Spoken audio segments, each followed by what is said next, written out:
Hey, who's in here? Is there anyone in here? Okay. It's okay. Come here. I got him. Come here, baby. Come here, honey. Hang on. Come here, honey. Come here, honey. And Rosa, we're going to need a victim. This 4-year-old girl was found next to her father's body, unharmed, after he had been shot dead. The heartbreaking scene would show her crying helplessly for her dad as the officers tried to see how much help they could give the victim. After thorough checking, the paramedics pronounced him dead. What happened that night would shock a quiet Florida community and reveal a dark plot born from a custody battle gone terribly wrong. Please subscribe to our channel as we recount this story. March 13, 2023, should have been one of the happiest days of Colby Vinson's life. The 24-year-old father had just walked out of a Florida courtroom with news he'd been fighting for. He would finally have shared custody of his 4-year-old daughter. For nearly a year, Colby hadn't been able to have his little girl stay overnight with him. Now, a judge had ruled he could have her 50% of the time. He could finally be the dad he'd always wanted to be. He could tuck her in at night, make her breakfast in the morning, and create the memories every parent dreams of. Colby was excited. He had big plans for their first week together. He would finally be able to celebrate with her. After so many months of fighting in court, fighting for his rights as a father, he had won. But someone else saw that court ruling very differently and decided to ruin this happy day. Rachel Moore, the mother of Colby's daughter, was devastated by the judge's decision. She didn't want to share custody. She didn't want Colby to have their daughter even 50% of the time. On March 12, 2023, the same day the judge made the custody ruling, Rachel picked up her phone. She opened Facebook Messenger and contacted someone from her past. Someone who had once been her stepfather, someone named Jason Curtis. What Rachel typed that day would set in motion a plan that would destroy multiple lives forever. "I have to share custody," she told Curtis. She was angry. She was upset. And Curtis, a 53-year-old man living in Cullman, Alabama, knew exactly what she wanted to hear. "I'll come down there and hunt Colby down," Curtis responded. Rachel's reply was chilling. "Not much hunting needed.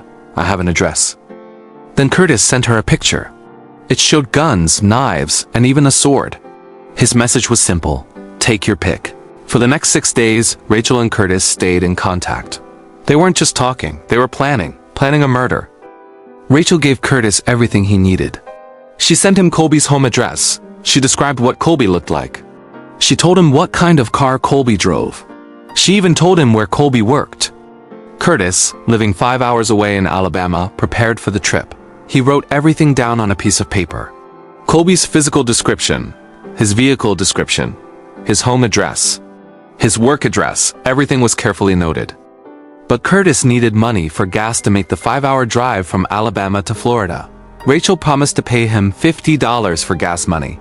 $50 to travel to Florida and kill the father of her child. As March 19th approached, Rachel knew what that date meant. It was the first day Colby would have their daughter for an overnight visit in a whole year. The first day of his new custody arrangement. It was the perfect day for Curtis to strike. March 19th, 2023 started as a beautiful day for Colby Vinson. He woke up knowing that today, finally, his little girl would come stay with him. He could barely contain his excitement. Colby picked up his daughter and brought her to his apartment at the Cayo Grande Apartments on Navarre Parkway in Navarre, Florida. Navarre is a small, peaceful beach town in Florida's Panhandle, the kind of place where people feel safe. That evening, Colby decided to go grocery shopping. He wanted to stock up on food for the week with his daughter. He wanted to make sure she had all her favorite snacks and meals. His little girl came with him to the store. They walked the aisles together, picking out food. It was the kind of simple, everyday moment that means everything to a parent. Just being together. Just being a family. After shopping, Colby drove back to his apartment complex. He pulled into the parking lot with his daughter in the car. The sun was setting. It was around 9:40 in the evening. Colby got out of the car and started unloading the grocery bags. His 4-year-old daughter was right there beside him, probably excited about the snacks they'd bought, probably chattering away like 4-year-olds do. Neither of them noticed the man who had been waiting in the shadows. Waiting outside Colby's apartment door. Jason Curtis had made the 5-hour drive from Alabama. He had found the apartment using the address Rachel gave him. He had identified Colby using the description Rachel provided. And now he was ready to do what Rachel had paid him to do. As Colby walked toward his front door, arms full of grocery bags, his daughter by his side, Curtis stepped out. Colby looked up. He saw Curtis. Their eyes met. And then Curtis raised a gun and fired a single shot into Colby's face. The 24-year-old father collapsed right there just outside his doorway. The grocery bags fell to the ground.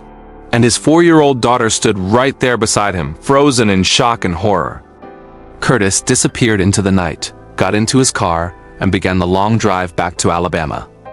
Around 9:40 p.m., someone called 911. Deputies from the Santa Rosa County Sheriff's Office rushed to the Cayo Grande apartments. What they found was heartbreaking. Colby Vinson lay on the concrete just outside his front door. He had been shot in the face. The deputies could see immediately that he was dead.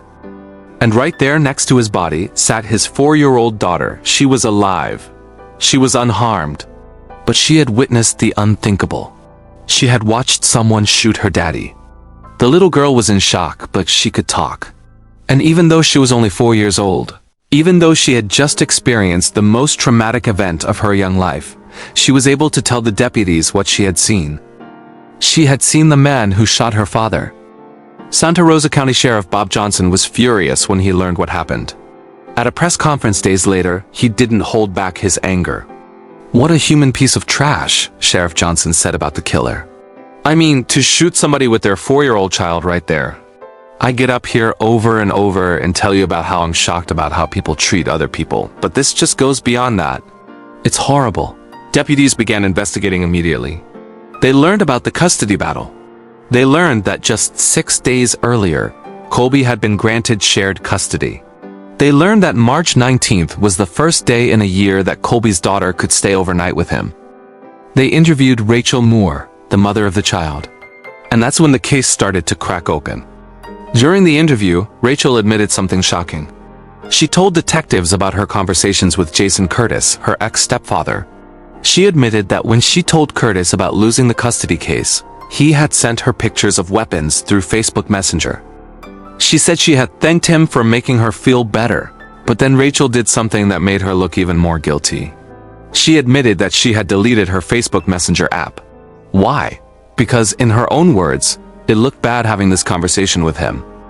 She told detectives that on the night of the murder, around 10 p.m., Curtis called her. He said, "You don't have to worry about it. Everything is fine. I have to go. I have to put my A in the wind." Rachel said Curtis sounded excited on the phone. And she admitted she had promised to pay him $50 for gas. The detectives knew they had their suspects. Law enforcement in Alabama arrested Jason Curtis at his home in Coleman County. When they searched his vehicle, they found exactly what they expected: the murder weapon. But they also found something else: a handwritten note. On that piece of paper, Curtis had written down everything Rachel had given him: Colby's physical description, his vehicle description, his home address, his work address. It was a murder checklist, written in Curtis's own hand. The evidence was overwhelming. Back in Florida, deputies arrested Rachel Moore. She was charged with accessory to murder and tampering with evidence. She had set the whole thing in motion. She had given Curtis the information he needed. She had paid him gas money. And then she had tried to cover it up by deleting the Facebook Messenger app. Both Rachel and Curtis were taken into custody. They would face justice for what they'd done. The wheels of justice turn slowly, but they do turn. In May 2024, Jason Curtis stood trial for the murder of Colby Vinson. Prosecutors laid out the entire plot. They showed the jury the messages between Rachel and Curtis. They showed the handwritten note found in Curtis's vehicle. They presented the murder weapon. Assistant State Attorney Mark Alderman told the jury exactly what had happened. Jason Curtis makes a comment about coming down here and hunting Colby down, and Rachel responds, "Not much hunting. I have an address." He sends Rachel a picture of guns, knives, and a sword and says, "Take your pick." The jury didn't need long to decide. Curtis was found guilty of first-degree premeditated murder. Circuit Judge Clifton Drake sentenced the 55-year-old to life in prison without the possibility of parole. Curtis is now serving his sentence at the Gulf Correctional Institution in Wewahica, Florida. He will never walk free again. Nearly a year later, in April 2025, Rachel Moore faced her own trial. She too was convicted of first-degree premeditated murder and tampering with evidence. Judge Clifton Drake looked at Rachel and sentenced her to the same fate as Curtis: life in prison without parole. During the sentencing, Colby's stepfather, Brad Minton, spoke directly to Curtis. His words were filled with pain and anger. "You blew Colby's face off right in front of his little daughter," Minton said. "How is that helping a baby? It's not." Rachel and Curtis had claimed they wanted what was best for the 4-year-old. They had said they wanted to take her away from her father for her own good. But what they did was the opposite of protecting a child. They murdered her father right in front of her. They gave her a trauma she would carry for the rest of her life.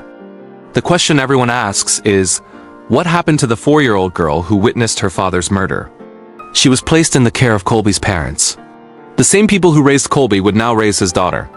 She would grow up knowing her father fought for her, that he loved her, that he won custody because he wanted to be in her life. She would also grow up knowing that her mother was responsible for his death. This little girl, only 4 years old when the tragedy occurred, helped police solve the case. Even in her shock and trauma, she was able to tell investigators what she saw. She was able to provide information that helped bring her father's killers to justice. She is a survivor. But she is also a witness to something no child should ever see. If you want more real-life cases where you get details on crime, hit that like button, subscribe for deep dive crime stories, and leave a comment below.